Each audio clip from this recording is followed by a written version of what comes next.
Hey guys, today we're talking about folding electric bikes. I've got four of the most popular models together, which I didn't see elsewhere on the internet, so I thought I would give you a size comparison of their folded dimensions. On the right, you've got the Lectric Xp4, their newest model, the Luna Eclipse, the Qualisports Volador, and the Carbo X. So this is in rough order of largest to smallest, although you can see the non-folding handlebars of the Luna really make it more bulky.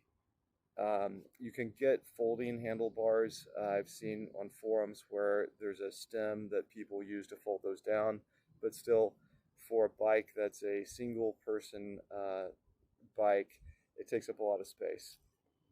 What we like about the Electra Xp4 is that the rear rack has a capacity of over 100 pounds. I think it's 150 pounds. And there's a seat that you can put on it so you can ride two up on that bike. So in terms of the amount of space the bike takes up versus the amount of riders, you get some efficiency there. Then over here, you've got the Volador from Qualisports and the Carbo X.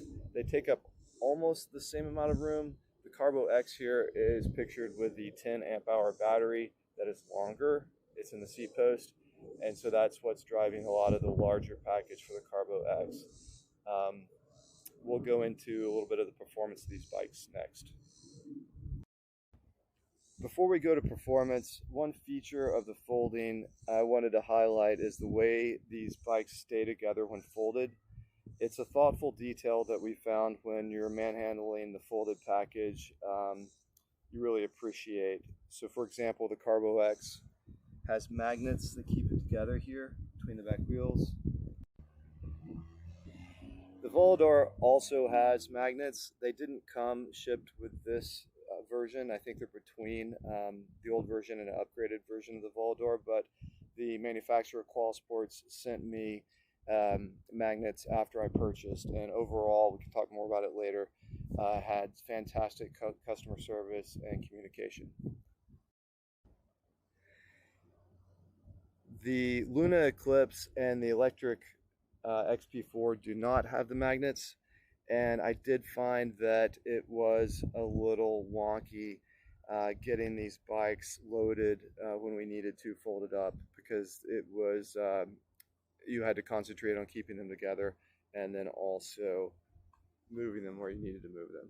So the magnets can't hold it together with an amazing amount of force, but it does give you enough that it's a little bit easy to handle when folded.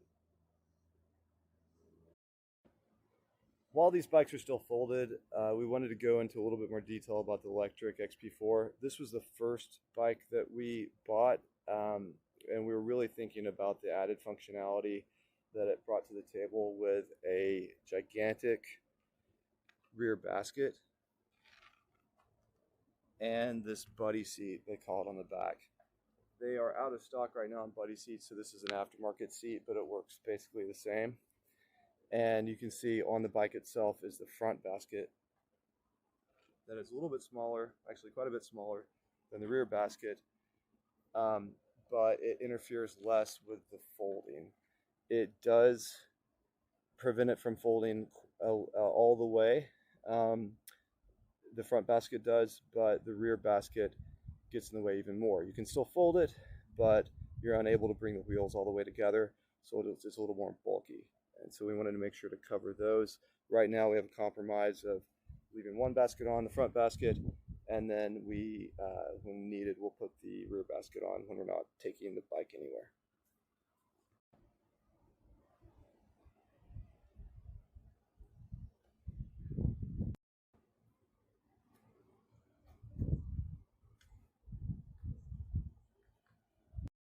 So we unfolded the bikes. This gives you a view of their unfolded dimensions. Really what you see is what you get. The Xp4, again, our first bike, felt sort of normal. People of different heights have all ridden it. The Luna Eclipse stands out as a extraordinarily large bike. It's larger than the largest BMX style bike that I've ever ridden, and even for an adult who's over 6 feet tall, the reach to the handlebars is pretty far. So overall, that stood out among our testing and our bikes, that the Luna Eclipse just is a huge bike. There's no way around it. The Volador, the Qualisports Volador, and the Carbo X felt really similar in terms of size. Both felt comfortable and are pretty adjustable. One thing you have to watch out for is that these seat post battery bikes, these last two, you can't get the seat all the way down, especially with the extended battery on the Carbo X. This is the larger of the two batteries, the Carbo X. The 6 amp-hour one is shorter, but if you wanted to get the seat post all the way down further, you would need to get the shorter battery, like if you had a kid that wanted to ride the bike or someone that was shorter.